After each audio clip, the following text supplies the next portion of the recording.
Hello friends, welcome to my YouTube channel ITI study point.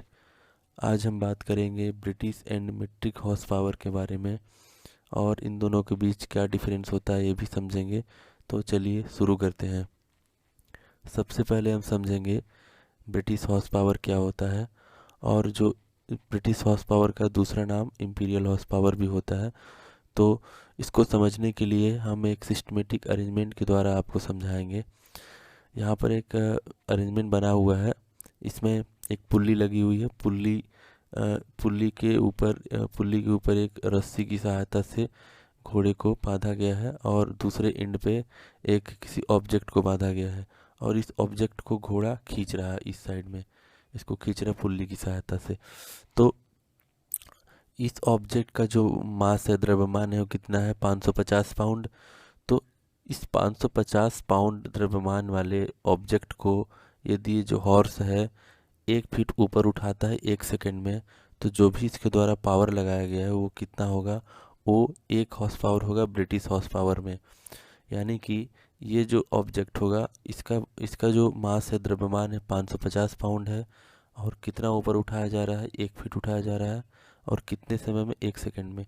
तो जो भी इसके द्वारा पावर लगेगा वो 1 हॉर्स पावर होगा और वो भी ब्रिटिश हॉर्स पावर में। तो जो भी यहाँ पर 1 हॉर्स पावर होता है, 1 HP इक्वल टू कितना आएगा?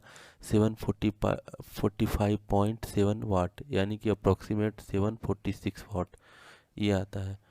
तो इसका जो डेफिनेशन है कि 550 पाउंड द्रव्यमान के ऑब्जेक्ट को 1 फीट ऊपर उठाने के लिए 1 सेकंड का यदि समय लगता है, तो जो भी इस सिस्टम में जो भी पावर लगेगा वो 1 हॉर्स पावर होगा और जो भी 1 हॉर्स पावर होगा वो 746 वाट के बराबर आएगा ब्रिटिश हॉर्स पावर में। तो इसके बराबर ये कैसे आता है? 1 HP इक्वल टू 746 वाट कैसे आता है उसको हम कैलकुलेट करते हैं। तो हमको पता है कि power equal to energy upon time होता है, लेकिन यहाँ पे पोटेंशियल एनर्जी होगी क्योंकि ये जो ऑब्जेक्ट है ग्राउंड लेवल से यदि ऊपर जा रही है। कोई भी ऑब्जेक्ट जब ग्राउंड लेवल से ऊपर जाता है तो उस ऑब्जेक्ट में पोटेंशियल एनर्जी यानी कि स्थितिज ऊर्जा आ जाती है, डेवलप हो जाती है। तो यहाँ पर जो भी एनर्जी होगी पोटेंशियल एनर्जी होगी इस ऑब्जेक्ट का और अपॉन टाइम, ये अपना फार्मूला होता है पावर का। तो जो भी पोटेंशियल एनर्जी होगी उसका फार्मूला होता है mgh और टाइम हो गया t। m यानी कि मास किलोग्राम में, g यानी कि ग्रेविटी यानी कि एक्सीलरेशन ड्यू टू ग्रेविटी यानी कि गुरुत्वीय त्वरण का मान, g स्मॉल g। इसका जो यूनिट होता है मीटर पर सेकंड स्क्वायर। h यानी कि हाइट ऑफ द ऑब्जेक्ट यानी कि जो ग्राउंड लेवल से जितना भी ऊपर गया है मीटर में होगा। टी टाइम इन सेकेंड यानी कि जो भी समय लगता है इसको ऊपर 1 फीट ऊपर ले जाने में वो समय। तो चलिए कैलकुलेट करते हैं हम आगे। यहाँ पर 1 पाउंड को, क्योंकि जो भी यहाँ पर जो भी मास है, जो भी द्रव्यमान है किलोग्राम में होना चाहिए, लेकिन यहाँ पर है पाउंड में।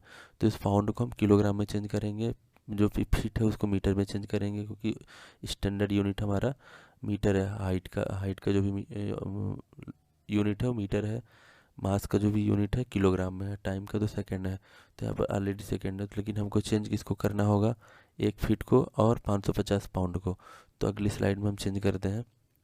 यहाँ पर हम जानते हैं कि 1 पाउंड इक्वल टू होता है 0.4535 kg। तो 550 पाउंड को हम कैसे निकालेंगे? इसको इसमें मल्टीप्लाई करेंगे तो कितना आता है? 550 पाउंड इक्वल टू 249.475 kg। और एक्सीलरेशन ड्यू टू ग्रेविटी का मान होता है 9.81 मीटर पर सेकेंड स्क्वायर। और 1 फुट का मीटर में यदि चेंज करेंगे तो 1 फुट इक्वल टू 0.3048 मीटर होता है। तो इस प्रकार से 1 HP जो पावर होगा 1 HP इक्वल टू mgh/t। यहाँ पर अपन वैल्यू पुट करेंगे। मास का वैल्यू होगा 249.475 kg। ग्रेविटी का मान होगा 9.81। हाइट का मान होगा 0.3048 मीटर अपॉन सेकेंड। जो टाइम वो 1 सेकेंड जो भी टाइम टेकिंग किया गया है। तो इसका जो यूनिट होगा एनर्जी हो गया, एनर्जी का जूल होता है, टाइम का सेकेंड, तो जूल पर सेकेंड। अब इसको सभी को कैलकुलेट करने के पश्चात हमारा जो रिजल्ट आएगा 745.95 जूल पर सेकेंड। इसको अप्रॉक्सीमेट राउंड अप करेंगे तो 1 HP इक्वल टू 746 वाट आएगा, क्योंकि जूल पर सेकेंड इक्वल टू भी वाट होता है, ये भी एक पावर की यूनिट है। इस प्रकार से हमारा ब्रिटिश हॉर्स पावर में 1 HP इक्वल टू 746 वाट आता है। अब हम बात करते हैं कि मेट्रिक हॉर्स पावर क्या होता है। तो मेट्रिक हॉर्स पावर का भी सेम अरेंजमेंट है। इसमें पुली लगा हुआ है और रस्सी के थ्रू एक हॉर्स को बांधा गया है और उसी रस्सी के दूसरे टर्मिनल से एक ऑब्जेक्ट को बांधा गया है। इसमें अब इसका जो डेफिनेशन है, इस ऑब्जेक्ट का जो मास है वो 75 kg है। यदि इस ऑब्जेक्ट को 75 kg मास वाले ऑब्जेक्ट को ये जो घोड़ा है इस रस्सी के थ्रू और पुल्ली के थ्रू 1 मीटर उठाता है 1 सेकंड में, तो जो भी इसके द्वारा पावर लगाया जा रहा है वो पावर किसके बराबर होगा, 1 HP इक्वल टू 735.5 वाट, और इसी को बोला जाता है मेट्रिक हॉर्स पावर। तो इसका जो डेफिनेशन है, किसी ऑब्जेक्ट को जो जिसका जिसका मास है 75 kg, उसको 1 मीटर ऊपर उठाने के लिए 1 मीटर ऊपर उठाना है 1 सेकंड में, जो भी पावर लगेगा वो आपका होगा 1 HP मेट्रिक हॉर्स पावर में।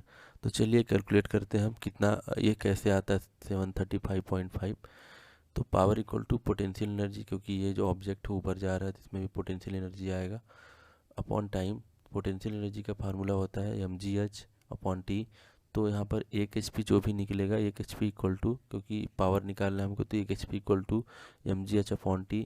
एम की वैल्यू इसमें अब यूनिट कन्वर्जन का कोई इसमें प्रॉब्लम नहीं, क्योंकि ऑलरेडी ये केजी में है, ये मीटर में है, सेकंड में है, तो हमको ऑलरेडी वैल्यू पुट कर देनी है।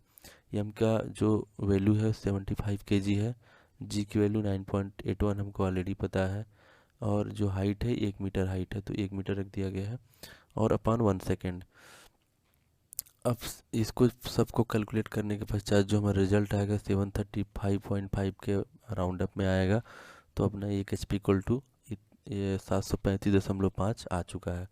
अब केजी मीटर स्क्वायर सेकेंड का क्यूब, ये भी एक पावर का यूनिट है CGS में, और ये इसके बराबर होता है जूल पर सेकेंड के, क्योंकि एनर्जी का होता है जूल और टी टाइम का होता है सेकेंड, जूल पर सेकेंड, और जूल पर सेकेंड इक्वल टू वाट।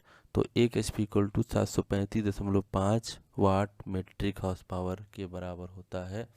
ये हमारा जो प्रूफ हो गया, और ये कैसे निकलता है सारा अरेंजमेंट और कैलकुलेशन यहाँ पर हमने बता दिया है आपको। तो आशा करते हैं इस वीडियो के माध्यम से आपको मेट्रिक हॉर्स पावर और ब्रिटिश हॉर्स पावर का मतलब समझ में आया होगा, और जो 1 HP इक्वल टू 746 वाट होता है और 1 HP इक्वल टू 735.5 आता है, इसके बारे में आपको समझ में आया होगा कि कैसे इसको फाइंड आउट करते हैं और इसका मतलब क्या होता है। तो thanks for watching this video.